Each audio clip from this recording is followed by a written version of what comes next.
Hello everyone, welcome to this session. आप सभी का बहुत बहुत स्वागत करता हूं हमारी इस खास सीरीज में जिसका नाम है अभ्यास सीरीज।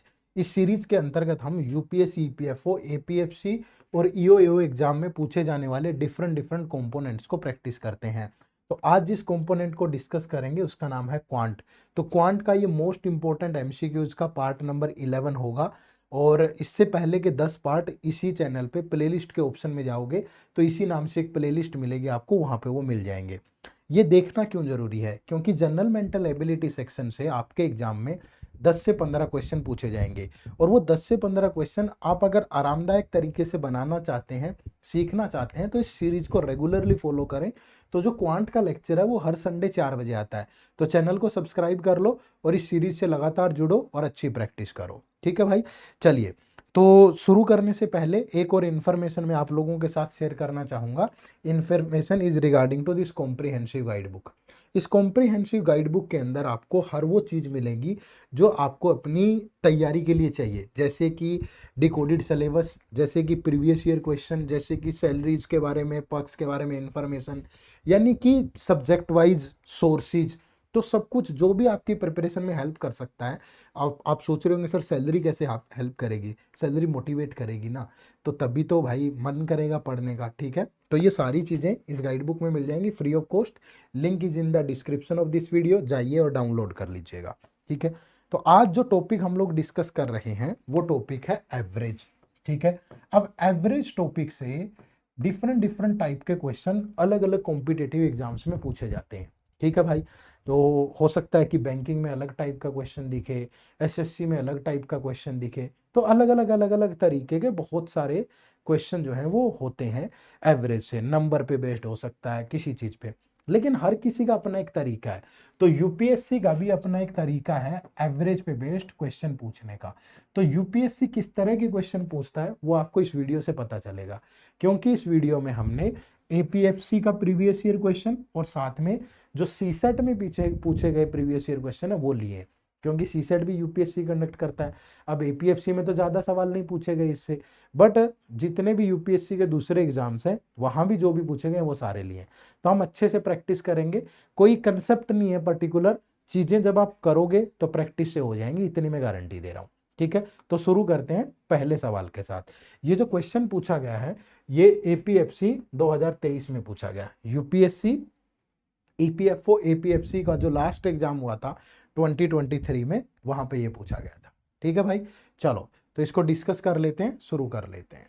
देखो क्या है, P Q R S N T R 5 friends. ठीक है, 5 फ्रेंड है P Q R S N T.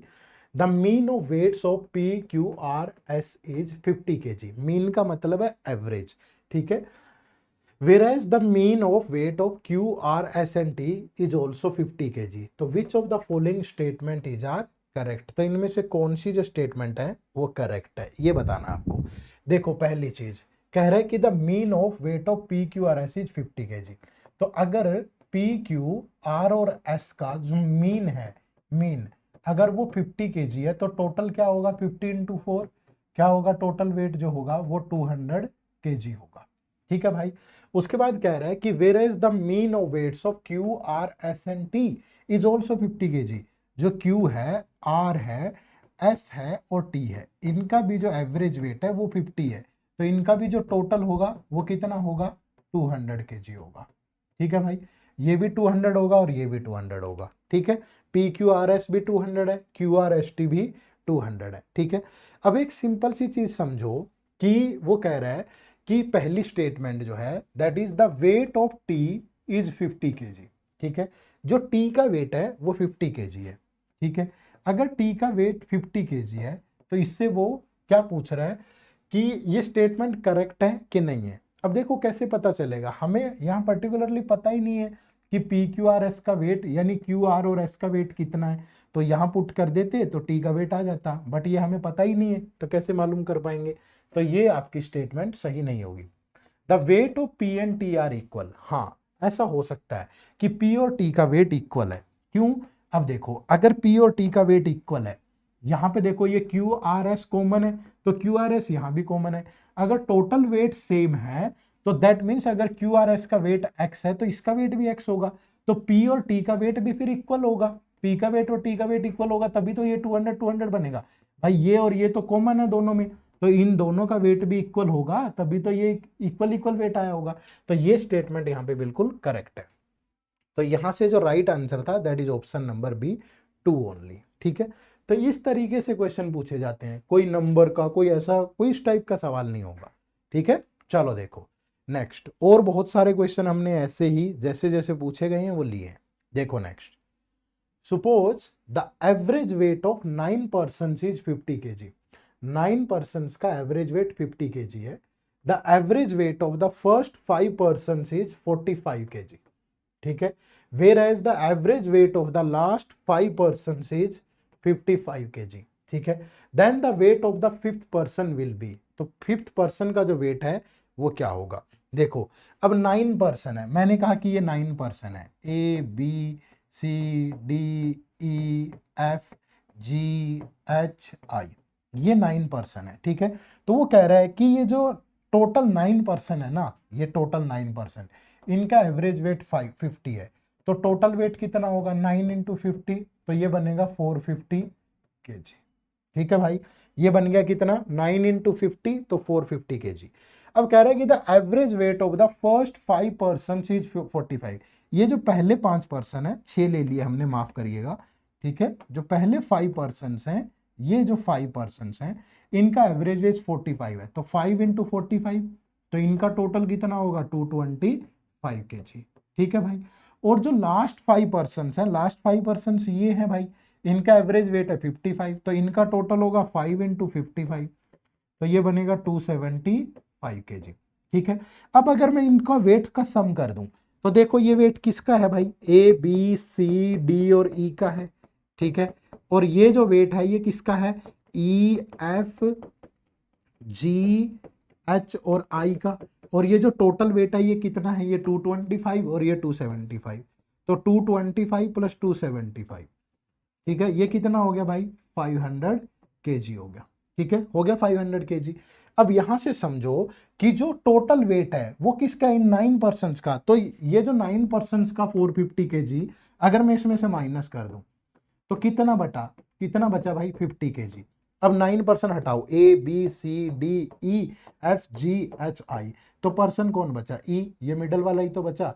तो मिडल वाले का जो वेट है वो कितना है 50 kg। तो जो राइट आंसर था that is option number C.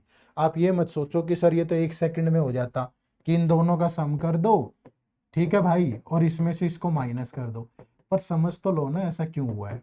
ठीक है, हर चीज सेकंडों में हो सकती है। ठीक है, प्रतियोगिता में अगर दौड़ना है, आपको किसी कंपटीशन में दौड़ना है, अब उसेन बोल्ट भी जब दौड़ने जाता था 100 मीटर की रेस में, उसे पता था कि 10 ही सेकंड दौड़ना है, 9 सेकंड 11 सेकंड इतना ही तो दौड़ना है। बट क्या वो घर पे भी 9 10 11 सेकंड ही दौड़ता था? आप सोच के देखो ना, वो 9 10 11 सेकंड दौड़ने के लिए वो घर पे घंटों दौड़ता था। तो ये बात ध्यान रखा करो हमेशा, अगर पेपर में एक क्वेश्चन 30 सेकंड में 1 मिनट में करना है तो घर पे उसको घंटों प्रैक्टिस करना पड़ेगा, उसको समझना पड़ेगा। यही चीज हमने यहाँ पे की है।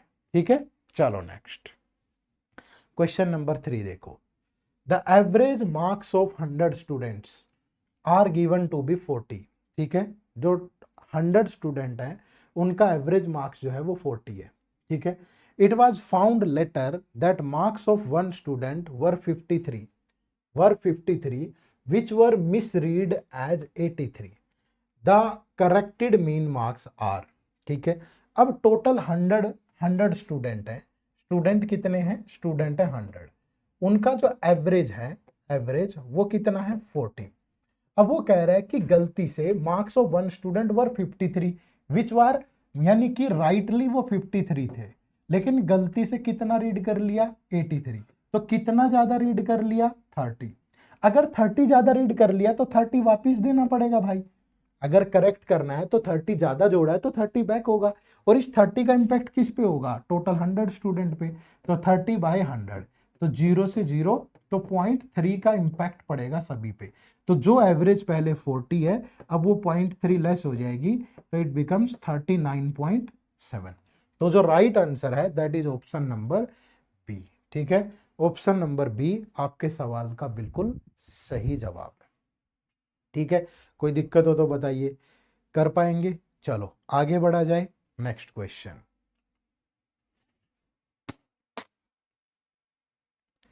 देखो question number 4, the average score of a batsman, the average score of a batsman after his 50th inning was 46.5। ठीक है, इनिंग कितनी है भाई? इनिंग होगी उसकी, इनिंग्स होगी कितनी? 50, और उसका जो एवरेज स्कोर है वो कितना है? 46.4। ठीक है, अब क्या कह रहा है कि after 60th inning his average score increases by 2.6। अब उसकी टोटल इनिंग कितनी हो गई है? अब उसकी जो टोटल इनिंग है वो 60 है, और उसका जो एवरेज स्कोर है वो कितना है? 46.4 प्लस 2.6 इंक्रीज हो गया, तो अब वो बन गया कितना? 49। तो what was his average score in the last 10 inning? तो भैया पहले यहाँ 15 इनिंग का टोटल कर लो, 50 इंटू 46 माइनस 46.4, और ये 60 इनिंग का टोटल कर लो, 60 इंटू 49। अब ये बन गया 0, 6×9 = 5, 24 और 5 29। अब यहां से देखोगे 50.4 करोगे 20, और 50 इंटू 6 कितना हो गया? 300, तो ये बन गया 2320। ठीक है, अब ये 50 इनिंग का टोटल है, ये 60 इनिंग का, तो 10 इनिंग का टोटल कितना होगा? इस 60 वाले में से 50 वाला माइनस कर दो भाई, 2320, तो ये माइनस करोगे तो 620 बचा। अब ये 10 इनिंग का स्कोर है 620, तो 620 डिवाइड बाय 10, तो एवरेज क्या होगा उन 10 इनिंग का स्कोर? 62 होगा। ठीक है, तो जो राइट आंसर है that is option number C. ठीक है, ऑप्शन नंबर सी आपके सवाल का बिल्कुल सही जवाब है। कर पाओगे? कोई दिक्कत है? चलो आगे बढ़े, नेक्स्ट क्वेश्चन। देखो क्वेश्चन नंबर 5, देखो क्या है आंसर, सोल्व करो फटाफट, आप भी ट्राई किया करो।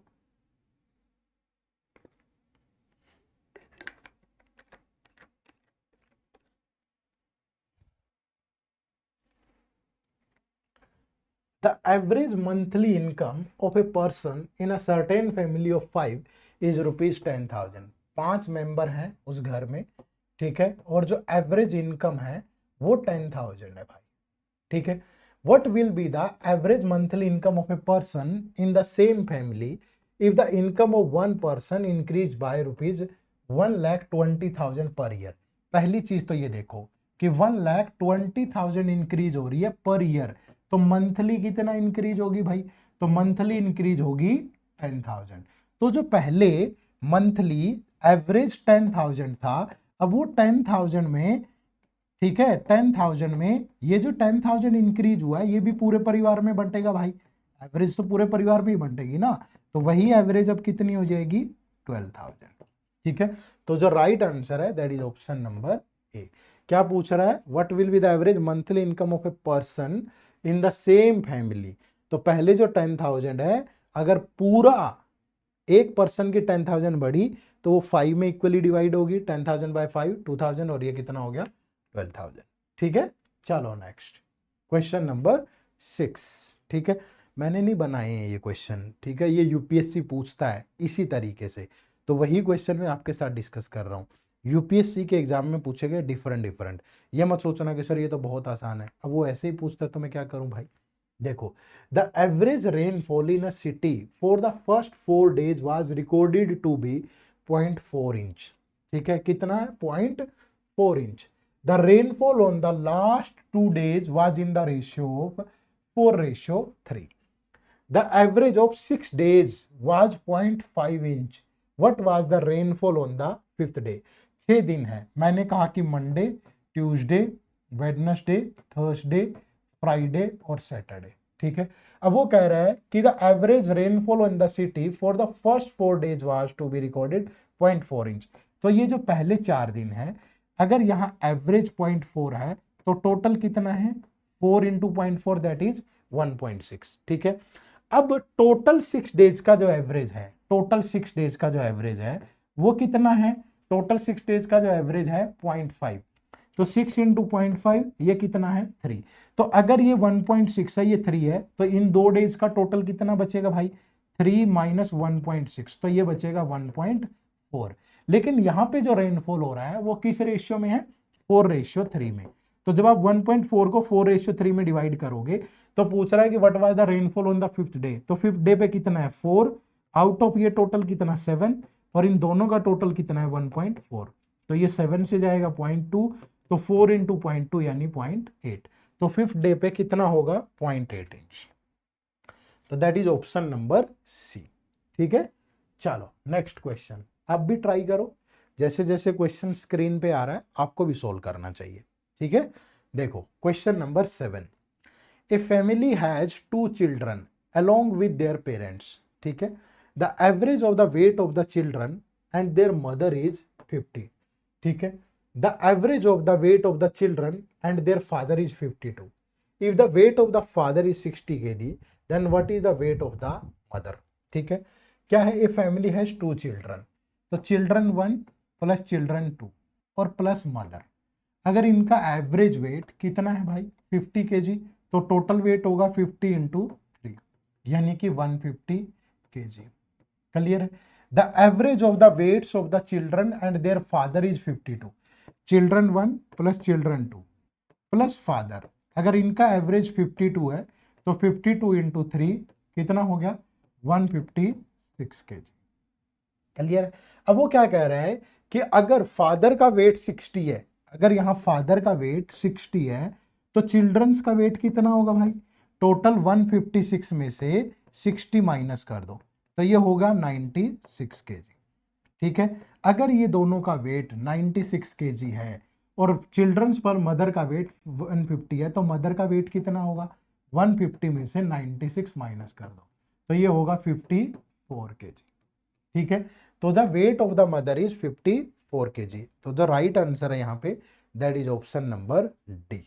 ठीक है, ऑप्शन नंबर डी आपके सवाल का बिल्कुल सही जवाब है। ठीक है भाई, कोई दिक्कत, कर सकते हो आराम से। चलो आगे नेक्स्ट क्वेश्चन, क्वेश्चन नंबर 8। ये भी अच्छा क्वेश्चन है, सारे ही क्वेश्चन अच्छे हैं। ठीक है, थोड़ा आसान भी लगे तो ये देख लेना कि एग्जाम में ऐसे ही आते हैं, क्या करें, एक आध टॉपिक का अच्छा होता है, एक आध टॉपिक का इजी होता है। देखो नेक्स्ट क्या है, in a class there are 3 groups A B and C. If 1 student from group A and 2 student from group B are shifted to group C, then what happens to the average weight of the student of the class. ये class है, ठीक है, ये पूरी class है। ठीक है भाई, अब यहाँ पे तीन ग्रुप है, ये ग्रुप ए है, ये ग्रुप बी है और ये ग्रुप सी है। अब वो कह रहा है कि 1 स्टूडेंट फ्रॉम ग्रुप ए, ठीक है, सपोज यहाँ x बच्चे हैं, यहाँ y है और z है। अब क्या कह रहा है कि 1 स्टूडेंट फ्रॉम ग्रुप ए, यहाँ से एक बच्चा, and 2 student from group B, 2 यहाँ से, आर शिफ्टेड टू सी, तो यहाँ आके हो गए 3 ऐड। तो then what happens to the average weight of the student of the class. भैया इस पे कोई फर्क पड़ा है क्या, अगर इसके अंदर, इससे बाहर कोई फर्क गया हो, इससे बाहर कुछ गया हो, क्लास तो ये पूरी थी ना, इससे बाहर तो कुछ नहीं गया। एक बच्चा यहाँ बैठा था उसको यहाँ बैठा दिया, दो बच्चे यहाँ बैठे थे उनको यहाँ बैठा दिया, क्लास से बाहर तो कोई नहीं गया ना। अगर वो ग्रुप पे इंपैक्ट पूछता तब तो कुछ बनती भी बात, अब क्लास से बाहर तो कोई गया ही नहीं भाई, तो क्या होगा कि इट रिमेन्स द सेम। ठीक है, क्या होगा, इट रिमेन्स द सेम, कोई भी फर्क किसी भी तरीके से नहीं पड़ेगा। ठीक है, बात समझ पाए। चलो next question number 9। Question number 9 देखो, there are 2 classes A and B. ठीक है, 2 क्लास हैं A and B, having 25 and 30 students respectively. दोनों क्लासेस में 25 और 30 बच्चे हैं। ठीक है, in class A the highest score is 21 and the lowest score is 17। In class B, the highest score is 30 and lowest score is 22. 4 students are shifted from class A to class B. तो consider the following statement. Simply समझना क्या कह रहा है, ये class A है, ये class B है। ठीक है भाई, in class A the highest score is 21 and lowest is, class A का जो हाईएस्ट स्कोर है वो 21 है और जो लोएस्ट स्कोर है वो 17 है। ठीक है, in class B the highest score is 30, class B का जो हाईएस्ट स्कोर है वो 30 है and lowest score is 20, lowest score is 20। अब कह रहे हैं कि 4 student are shifted from class A to B, 4 बच्चे यहां से यहां शिफ्ट हो गए, ठीक है, इधर से 4 कम हो गए और इधर 4 इंक्रीज हो गए। अब वो क्या कह रहा है, समझो स्टेटमेंट को, the average score of class B will definitely decrease, कि इसका जो एवरेज स्कोर है क्या वो डेफिनेटली डिक्रीज होगा, बिल्कुल होगा। कैसे होगा, क्योंकि इस क्लास के बच्चों का लोएस्ट स्कोर ही 22 है। अगर इस क्लास के ये जो 4 बच्चे गए हैं, अगर ये सारे हाईएस्ट वाले भी गए हैं तो भी ये तो 21 ही तो लेके आए ना भाई, ये तो इनका लोएस्ट के बराबर भी नहीं है, तो मतलब इनको तो इन्हें देना पड़ेगा, तो इनका एवरेज स्कोर तो डिक्रीज होगा। बिल्कुल सही बात कह रहे हैं, ठीक है। नेक्स्ट देखो क्या कह रहा है, the average score of class A will definitely increase, क्या इस क्लास का जो स्कोर है वो डेफिनेटली इंक्रीज होगा। अब इस बात पे हम कुछ बोल नहीं सकते क्योंकि हमें पता नहीं है ना कि कौन से वाले गए। यहां तो ये पॉसिबिलिटी थी ना कि मैक्सिमम वाले ही गए, तब भी डिक्रीज हो रहा है, कि इसका वेट डेफिनेटली, सॉरी, इसका जो एवरेज स्कोर है वो डेफिनेटली इंक्रीज होगा, क्योंकि हो सकता है कि वो लोएस्ट वाले चले गए हो भाई, इससे कोई फर्क नहीं। तो यहाँ पे क्या है, वन ओनली। तो which of the above statement is are correct, तो वन ओनली, ठीक है। तो पहला आपका स्टेटमेंट जो है वो बिल्कुल करेक्ट था, ठीक है भाई। चलो, तो ये एक क्वेश्चन आप लोगों के लिए होमवर्क है, क्वेश्चन ज्यादा मुश्किल नहीं है, ठीक है, क्वेश्चन ज्यादा मुश्किल नहीं है, ये क्वेश्चन आपको जरूर सोल्व करना चाहिए, ठीक है भाई। अगर आप इस क्वेश्चन को सोल्व करोगे और आंसर करोगे कमेंट सेक्शन में, तो मुझे भी थोड़ा ये रहेगा कि हाँ आप लोग पढ़ रहे हैं और लगातार आंसर भी कर रहे हैं। तो इस क्वेश्चन को कमेंट करके जरूर बताइएगा कि आंसर क्या होगा, ठीक है। इसके अलावा अगर आपको ईपीएफओ को, एपीएफसी और ईओए दोनों की तैयारी करने में दिक्कत आ रही है कहीं भी, तो एडुटैब आपके लिए 3 तरह के कोर्स लेके के आया है। इन कोर्सेज के बारे में डिटेल में ही जान लेते हैं, ठीक है। आपको इन कोर्सेज का लिंक मिल जाएगा इसी वीडियो के डिस्क्रिप्शन में, जाके क्लिक करो और मिल जाएगा। अदरवाइज आपको क्या करना है, सिंपली गूगल पे जाना है, ठीक है। अगर आप गूगल पे जाते हो, गूगल पे जा करके आपको यहाँ टाइप करना है एड्यूटैप, ठीक है। क्या टाइप करोगे, एड्यूटैप। तो एड्यूटैप टाइप करने पे ये हमारी वेबसाइट आपके लिए ओपन हो जाएगी, 1 सेकंड लगेगी, ठीक है, मे बी मेरा इंटरनेट स्लो हो भाई, है ना। तो ये हमारी वेबसाइट ओपन होगी, यहाँ कोर्सेज के सेक्शन पे जाओगे ना, तो ये यूपीएससी ईपीएफओ कोर्सेज दिखेगा, ठीक है। तो यहाँ पे आइए, ये 3 तरह के कोर्सेज आपको मिलेंगे, ये 3 तरह के कोर्सेज हैं हमारे। पहला ये मास्टर कोर्स है, इस मास्टर कोर्स में सारे सब्जेक्ट जो एग्जाम में पूछे जाते हैं विद टेस्ट सीरीज, ये वो सब कवर है। ये हमारा स्पेशल कंपोनेंट का कोर्स है, इसमें सिर्फ 6 कंपोनेंट होंगे, statistics, accountancy, social security, IR and labour law, computer awareness और ऑडिटिंग एंड इंश्योरेंस, सिर्फ ये वाले, इनकी कंसेप्ट क्लास, टेस्ट वेस्ट सब कुछ। और ये सिर्फ टेस्ट सीरीज है, ठीक है, सिर्फ और सिर्फ टेस्ट सीरीज है, इसमें कोई क्लास वगैरह नहीं होंगी, सिर्फ प्रैक्टिस। अगर आपको लगता है कि मतलब मुझे सिर्फ प्रैक्टिस करनी है तो इससे करें, अगर आपको लगता है जीएस मेरी ठीक है, यूपीएससी की तैयारी की हुई है, स्पेशल कंपोनेंट चाहिए तो ये ले लो, और अगर आपको लगता है नहीं पूरा ही चाहिए तो ये ले लो। लिंक इसी वीडियो के डिस्क्रिप्शन में है, या प्ले स्टोर पे जाके हमारी ऐप डाउनलोड कर लीजिए, एडुटैप लर्निंग सॉल्यूशन। आसान भाषा में मैंने आपको समझा दिया, और क्वेश्चन कैसे आते हैं ये भी आपको समझा दिया, और इन लेक्चर्स की जो पीडीएफ है वो आपको हमारे टेलीग्राम चैनल पे मिलती है, उसका लिंक भी इसी वीडियो के डिस्क्रिप्शन में है, उसे भी ज्वाइन कर लीजिएगा, ठीक है। फिर मुलाकात होगी अगले संडे शाम को 4 बजे। होमवर्क क्वेश्चन का आंसर जरूर टाइप करिएगा। Bye bye, take care, thank you very much, जय हिंद, जय भारत।